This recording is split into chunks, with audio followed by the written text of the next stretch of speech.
It's a beautiful Tuesday here in Seoul. Hello and welcome to the program. I'm Lee Ji-yoon. Coming up on today's edition of Business Daily. The KOSPI is going strong, setting a number of new record highs in recent trading sessions. We'll sit down with an expert to talk about the recent rally and what we can expect in the coming months.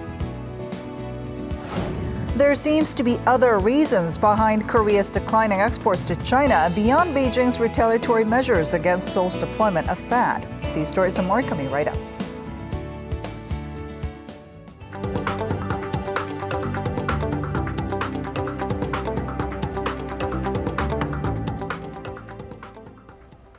But first, the National Assembly audit continues on this Tuesday with 13 standing committees inspecting various government bodies. On the health and welfare front, rival parties wrangled over the government's handling of the recent tainted egg scandal and safety concerns over sanitary pads. The ruling party called for thorough inspections, while the opposition pointed out blunders by the country's food safety minister. At the Foreign Affairs Committee, an audit of the Korean embassy in Washington is underway, and rival lawmakers are at odds over Seoul's response to recent North Korean provocations. Also under the microscope today is the nation's financial watchdog, as well as the weather agency, among other state institutions. Meeting with his top aides on Monday, President Moon Jae-in took issue with the country's long working hours, which have recently led to accidents on the job, some of them being fatal. President Moon once again called for a significant reduction of working hours, a key part of his administration's policy goals. Our Lee Ju-young has this report. Determination with a sense of responsibility and words backed up by action. That's the approach that South Korean president insisted that all members of society, including the government, have to take to reduce the nation's record-long working hours.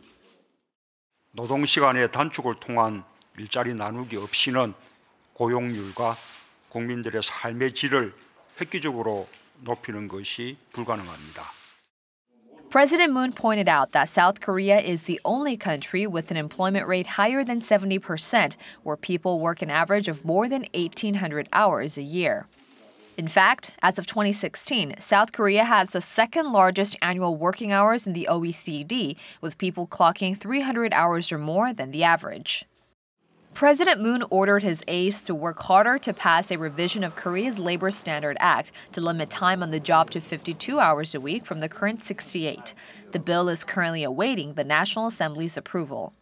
And if the bill appears likely to fail, the president asked his aides to consider adjusting how the labor law is interpreted administratively.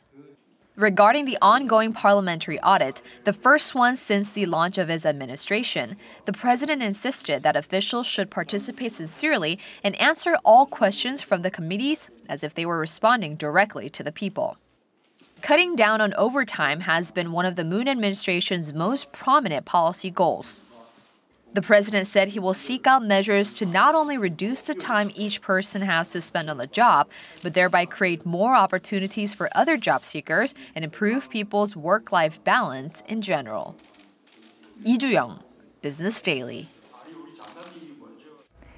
The United States and Japan held cabinet-level economic talks in Washington on Monday. At the meeting, Japan agreed to lift regulations on American automobiles and potato exports, while the U.S. agreed to do the same for Japanese persimmons. This is according to a joint statement released by the two sides, which also promised closer cooperation in the fields of energy and transportation infrastructure. Tokyo's safeguard measures on frozen U.S. beef and proposals of a U.S.-Japan free trade agreement were not included in the document. President Moon Jae-in and U.S. President Donald Trump are scheduled to hold summit talks here in Seoul early next month as part of Trump's five-nation Asia tour. Experts say this is an opportunity for Trump to lay a firm groundwork on his foreign policy following mixed messages sent out by members of his cabinet. Our Yoo Jun-hee reports. After weeks of harsh rhetoric aimed at the regime, President Trump will bring his threats to North Korea's front door when he embarks on the first Asia tour of his young presidency. More importantly, observers are hoping his trip will clear up some of the uncertainties surrounding his administration's approach to Pyongyang's nuclear and missile programs. Confusion has reigned in recent weeks after President Trump and members of his cabinet delivered conflicting messages on how they plan on tackling those issues.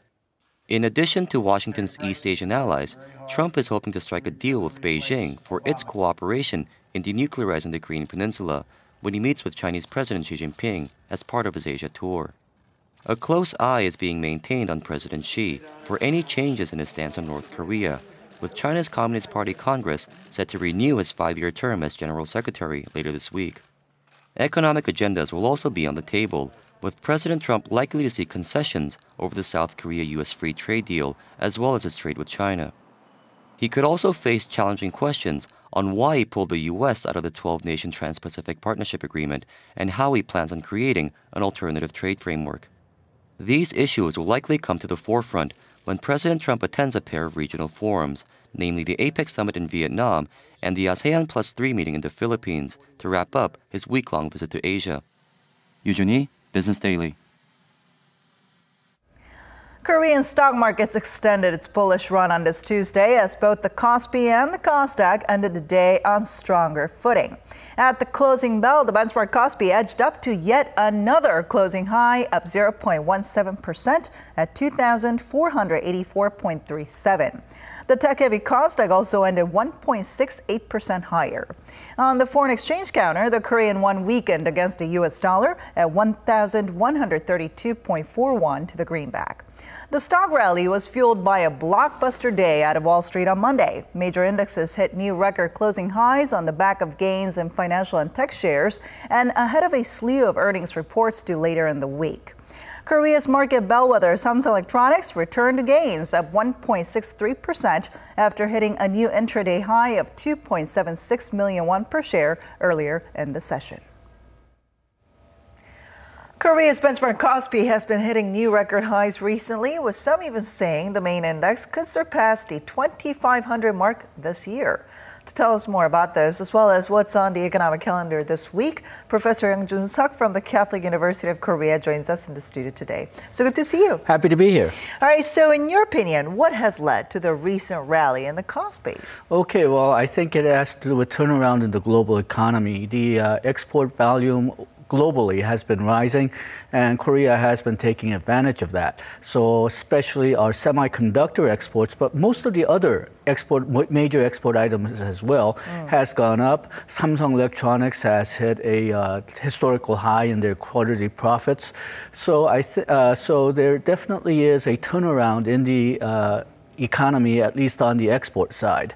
Now, whether this deserves a historical high, I have some doubts, but the trend is definitely improving. Now, some are actually saying that the KOSPI would be able to surpass the 2,500 mark this year and perhaps reach the 2,800 mark next year. What's your outlook on this? Okay, well, there's a good chance that it'll hit those goals. The problem is whether it'll last. As I mentioned before, the trend is definitely rising, but does it justify a historical high? Well, if you look at the KOSDAQ index, it's rising as well, but it hasn't hit historical highs. And the domestic Korean economy is still lackluster. Consumption, it's improving, but not very much. Investment is going up and down. So unless the domestic economy recovers strongly, I'm not sure if this historical highs will be justified. We do see an upward trend, but it could be readjusted downwards sometime in the future. The question is whether it'll do so before it hits 2,500 or 2,800. Now, I think another factor that could affect Korea's stock market is China's Communist Party Congress, which starts on Wednesday. Now, what are some of the things that we need to keep a close eye on in this regard? Okay, well, in terms of Congress itself, well, this is a public event, so they're probably going to stick with optimistic news. So they're not going to talk about any real problems with the Chinese economy, I don't think. But some things that we should look out for are things like what are their policies on trade. What are they going to lead free trade movement globally, since America is not doing so? What are their regional development plans, not just within China, but their One Belt, One Road initiative? What are they going to do about their financial sector? Are they going to do a lot of structural readjustment and regulatory reforms that Xi Jinping promised when he came into power? I think those are the type of things that we should look for during the Congress itself. I think the real sensitive news for Korea will come after Congress. How are they going to deal with North Korea?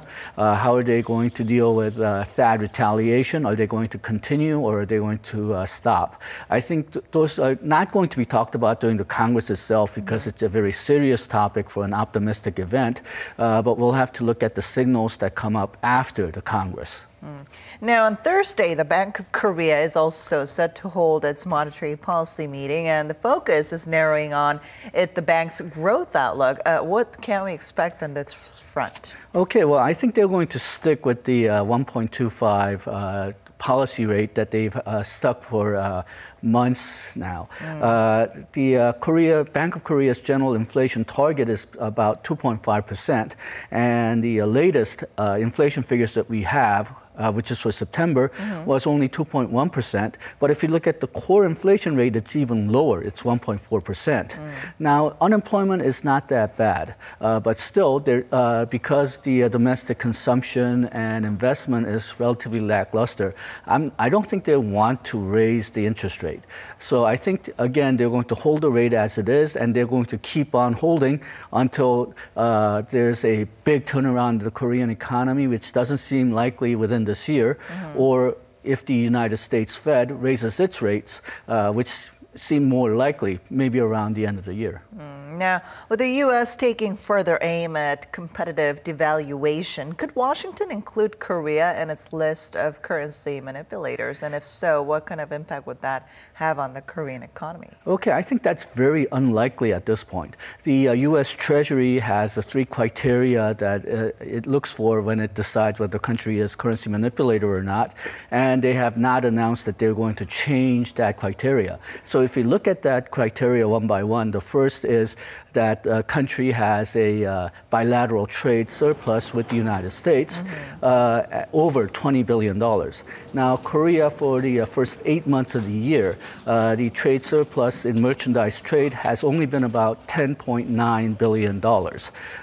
Now, United States are going to add service trade to that, as well as transportation costs to that.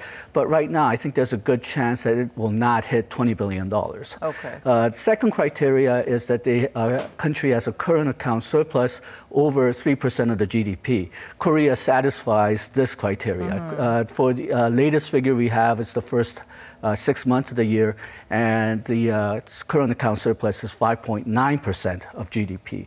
And then the last criteria is there's a one-sided persistent intervention in the foreign exchange market, and the amount of intervention is more than 2% of the GDP. Now, Korea does not announce how much it intervened in the foreign exchange market. So the Treasury calculates that amount using some formula that they have that they do not make public. But traditionally, Korea has not satisfied this criteria. Last report in April of this year, Korea only spent about 0.5% of GDP, so it's not likely to be satisfied either. So at best, we're going to have 1 or 2 criteria out of the 3 criteria. So we're probably going to remain on the monetarist list, but not assigned as a currency manipulator. All right, we'll keep a close eye on that. Thank you so much for coming in today. Thank you.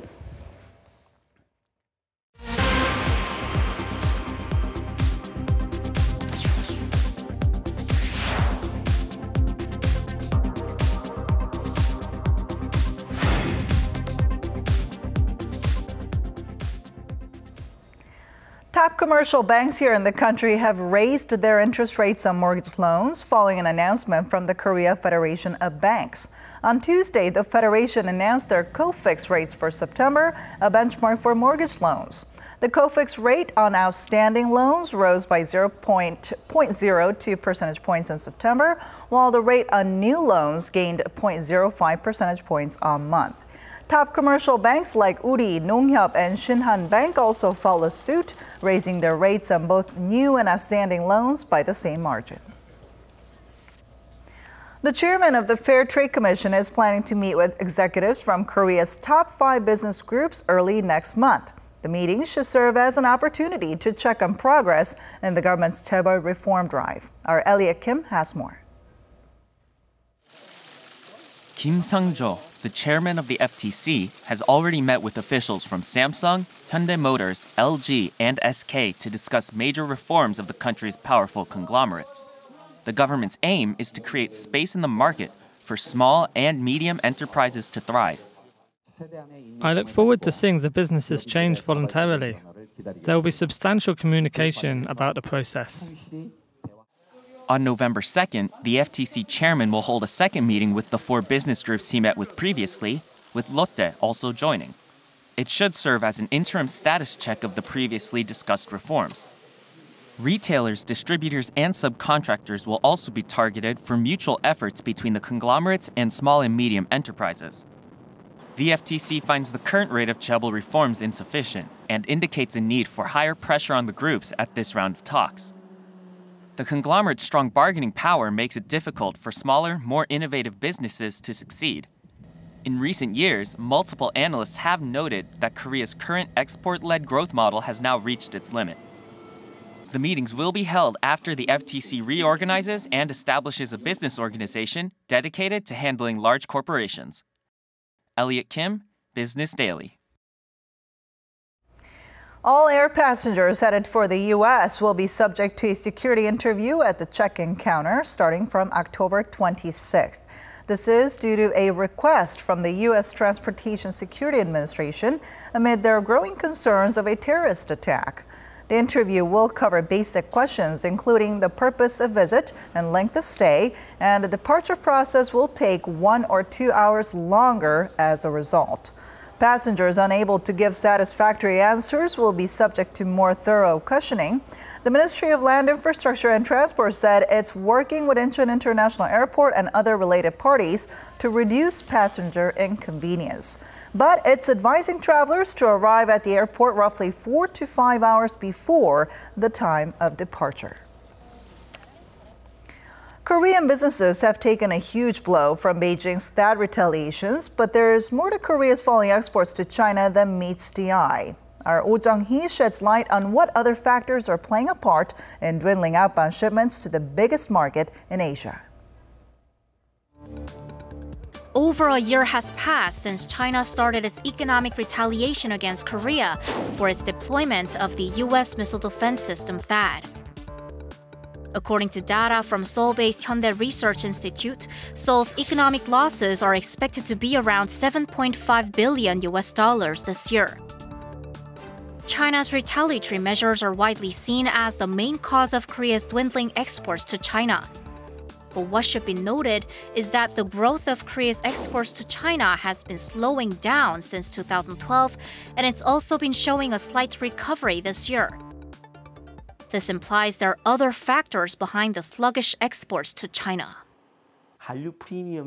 Korean firms tend to depend on the Hallyu trend or the Korean wave, and that lost power with a political issue like THAAD. Products of low quality have been increasingly rejected by China since 2008 as the country strengthened its quality inspections. Chinese consumers also now have higher standards. They buy local goods or others with brand values and better quality. Losses due to the retaliations over THAAD differ by company and by industry.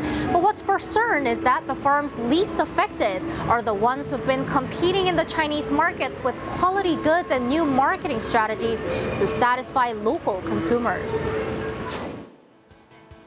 Samyang Foods signed an MOU with Chinese retailers last month to sell its 불닭볶음면, or extremely spicy chicken-flavored ramen, in China. To satisfy local taste, products with different flavors have also been developed. For example, Mara spice flavor for Chinese consumers and curry for Southeast Asian consumers. Products that are exported to China are produced separately from those for domestic sales to meet China's food regulations. Samyang Foods recorded $21 million of exports to China in the first quarter of this year, an over five-fold rise from the year before. From the very beginning, our partners were not Korean retailers, but local ones, and that helped us avoid the THAAD retaliation. Also, while some Korean products were removed from offline stores, thanks to our retailers who kept their products available online, our total sales could remain stable despite the fall in offline sales. Korea's NH Trading recently exported samples of 4 tons of Campbell Early grapes and 80 kilograms of Shine Muscat grapes to China. While Campbell Early grapes have been sold to China from 2015, it's the first time for Shine Muscat grapes to be sold there. We thought that selling our grapes in China may be difficult due to non-tariff barriers like the THAAD issue, but we were able to find buyers and retailers. Our grapes will be sold at premium supermarkets such as Ole and City Super and large-scale retail stores like Carrefour and Walmart. In fact, last year, the company only sold 13 tons of grapes to China out of a planned 100 tons after the THAAD issue arose. But this year's exports were possible as Campbell Early and Shine Muscat grapes are hard to find in China. They're locally grown, but the ones from Korea are juicier and richer in taste. Experts say sales of Korea's consumer products like cosmetics or food may actually rebound quite soon, as they've been recognized as high quality and are popular with local consumers. The industries at risk are rather assembly and machine related, like automobiles, electronics, iron, and steel, which are the main growth engines of Korean economy. Korean firms don't have a clear competitive advantage in either quality or price. Our product quality can't be compared to products from the US, Germany, and Japan, and our products lack price competitiveness compared to Chinese products or those from Southeast Asia. The experts say the private sector needs to put more effort into regaining quality competitiveness, while the government also has to intervene to ease trade relations with China. The government has to directly meet with the Chinese government for summit talks or renegotiating the Korea-China FTA. An official dialogue between the two countries should take place as soon as possible. 오정희, Business Daily. Korea's alcohol tax revenues hit a new record high last year, according to a report from a National Assembly lawmaker. Data from the office of ruling party lawmaker Park Kwang-won shows the country's total liquor taxes came to roughly $2.8 billion in 2016. Soju and beer took up the lion's share, accounting for over 80% of the total revenues. However, taxes from the sale of hard liquor have been decreasing, with whiskey bringing in less than 2% of the total. Back in 2007, whiskey sales contributed roughly $130 million worth of tax revenues, but tumbled to less than 1/10 of that amount to around $10 million last year. Domestic rice production is expected to drop below 4 million tons this year, which would mark the first time that has occurred since the year 1980. This is according to Statistics Korea, which cited reduced cultivation areas and droughts for the contraction. It's forecasting an overall harvest of 3.95 million tons this year, which is an on-year fall of 5.8%. According to an official from the statistics body, rice harvests had managed to stay above the 4 million ton mark despite shrinking cultivation areas.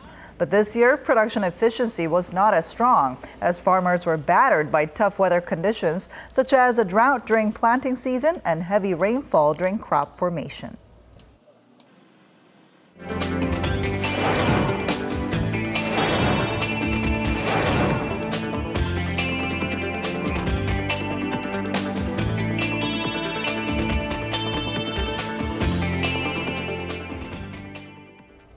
And that wraps it up for today, but we'll be back tomorrow with more of the day's top business stories, so don't forget to check back with us then. Thanks for watching and see you soon.